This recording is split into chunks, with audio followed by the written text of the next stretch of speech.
C'est l'heure de la revue de presse internationale avec Pierrick Laurent. Bonjour Pierrick. Bonjour. Journée de vote au Kenya, élection générale. Les Kenyans vont à la fois élire leur nouveau président, leurs députés et leurs sénateurs. Ça fait beaucoup, hein.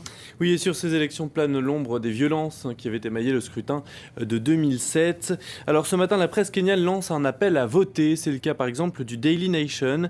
Il est temps de séparer les calculs des mythes, titre le journal. Alors qu'est-ce que ça signifie ? Eh bien, pendant des semaines, les 8 candidats à la présidentielle ont tenté de vendre du rêve à coups d'émissions de télé, de meetings. Les électeurs ne sont pas forcément dupes, nous dit le Daily Nation.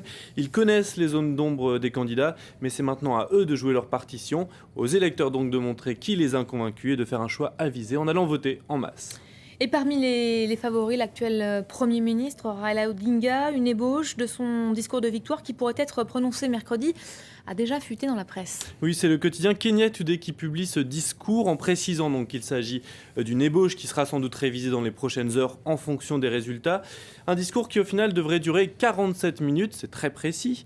Il y est question de chemin vers la liberté. Raila Odinga pourrait citer Martin Luther King, Nelson Mandela. Il parle d'un nouveau chapitre pour le Kenya et puis en tant que président, il veut s'afficher en homme de consensus et s'adresser à ceux qui ont voté pour lui mais aussi à ceux qui ont voté contre lui. Tout cela est pour l'instant de la fiction.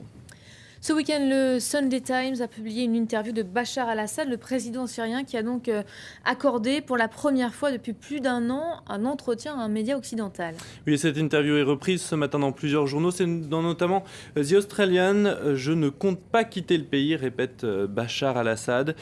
Pour lui, une intervention étrangère ne fera qu'empirer les choses. Avec une anecdote dans cet article, le président syrien est arrivé sur le lieu de l'entretien en conduisant seul sa propre voiture. Pas de chauffeur, pas de garde du corps. Alors, il peut s'agir d'une mise en scène, évidemment, mais il affirme qu'il ne veut pas se soucier de sa propre sécurité, mais avant tout de celle des Syriens. Il affirme aussi qu'il ne discutera pas d'un éventuel départ avec John Kerry, le nouveau chef de la diplomatie américaine. Oui, John Kerry qui se trouve actuellement à Riyad pour mener des entretiens sur la Syrie, notamment. Sa proposition d'aide aux rebelles syriens soulève l'opposition de certains journaux ce matin. Oui, pour le China Daily, Washington envoie des signaux contradictoires. À la prise de fonction de John Kerry, bien, il semblait prêt à appuyer les efforts de la communauté internationale, appel au dialogue pour parvenir à une solution négociée. Mais en apportant de l'aide aux rebelles, selon le China Daily, eh bien, il donne l'impression de vouloir que le conflit armé perdure finalement. Et pour le China Daily, cela ne fera qu'augmenter le nombre de morts en Syrie. On parle beaucoup depuis des mois des révolutions arabes, mais les médias se sont peu à peu détournés d'un pays de la région où le chaos règne pourtant encore. Il s'agit de l'Irak. Oui, il y a 10 ans, la guerre qui allait conduire à la chute de Saddam Hussein débutait en Irak. Et bien 10 ans après, The Independent retourne dans le pays et consacre une série de reportages. Alors, premier reportage paru aujourd'hui, un pays voué à l'échec, dirigé par des gangs au-dessus de la loi, c'est ce que dit The Independent. État des lieux très inquiétant d'un pays dirigé par la force, mais où ceux qui l'exercent ne contrôlent finalement pas grand-chose. Un pays qui craint aussi la propagation du conflit syrien, justement. Si l'opposition est victorieuse en Syrie, une guerre civile pourrait éclater entre les différentes communautés d'Irak.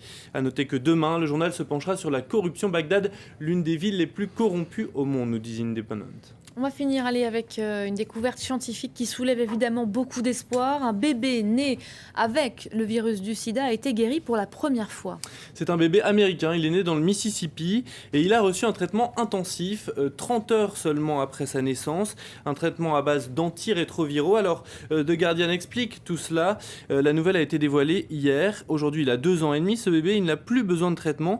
Il semble guéri même si des traces du virus sont toujours détectables mais à un niveau finalement tellement faible que lui-même n'a plus besoin d'un traitement et il ne pourrait pas contaminer quelqu'un a priori.